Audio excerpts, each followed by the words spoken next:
The Roman Senate for centuries was seen as the heart of the Republic, a body of wise statesmen entrusted with safeguarding the interests of the Roman people. But as history unfolded, it became clear that the Senate, instead of acting as a protector of the Republic, repeatedly resisted reform in favor of maintaining its own wealth and power. From the Gracchi Brothers to Julius Caesar, reformers who sought to improve the lives of the common people found themselves in fierce opposition to an institution determined to preserve the status quo. In this video, we'll explore how the Roman Senate, by resisting change, became the enemy of the very citizens it was supposed to serve, ultimately contributing to the fall of the Republic. The resistance to reform began in the 2nd century BCE with Tiberius and Gaius Gracchus. These brothers attempted to address the growing economic inequality in Rome, proposing reforms to break up the vast estates controlled by the wealthy and redistribute land to poor citizens and veterans. Tiberius Gracchus, elected as tribune of the plebs, led this effort, but the Senate, dominated by aristocratic landowners, reacted with hostility. Rather than engage in debate, the Senate resorted to violence, and in 133 BCE, Tiberius was murdered by a mob of senators and their supporters. This brutal act set a grim precedent for how the Senate would handle future reformers. 10 years later, Gaius Gracchus attempted similar reforms, including grain subsidies and extending Roman citizenship to more people. But like his brother, he faced violent opposition. Gaius was driven to suicide, as the Senate sent an armed force to suppress his supporters. The deaths of the Gracchi brothers exposed the Senate's willingness to use violence to protect its wealth and privilege, rather than addressing the needs of the people. In the late 2nd century BCE, Gaius Marius introduced military reforms that would forever change the dynamics of power in Rome. Marius, a brilliant general and populist leader, opened the ranks of the Roman army to the landless poor, who had previously been excluded. He promised these new recruits land in exchange for their service, but this plan once again threatened the Senate's control over land distribution.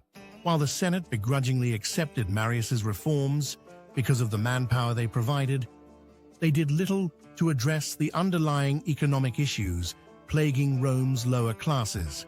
The Senate's refusal to adequately provide for the returning soldiers created a new base of discontent.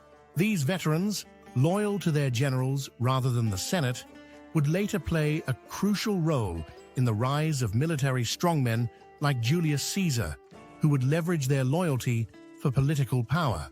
The Senate's fear of losing control escalated during the time of Lucius Cornelius Sulla. After a bitter power struggle with Marius, Sulla marched on Rome with his army and declared himself dictator.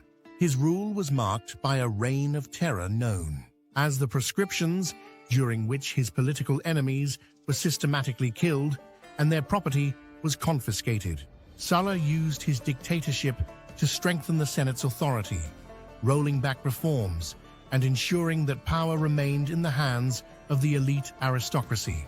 He restored the Senate's control over judicial appointments and passed laws to limit the power of the tribunes, the very office meant to represent the people. While Sulla's dictatorship was a temporary victory for the Senate, it was also short-sighted. By concentrating power within the Senate and undermining the populace movement, Sulla laid the groundwork for greater conflicts that would eventually destroy the Republic. The Senate's most infamous opponent was Julius Caesar, who came to power in the 1st century BCE with a bold agenda of reforms aimed at helping the common people. Caesar's career was built on the back of the discontented masses, including soldiers who had been left impoverished by the Senate's failures.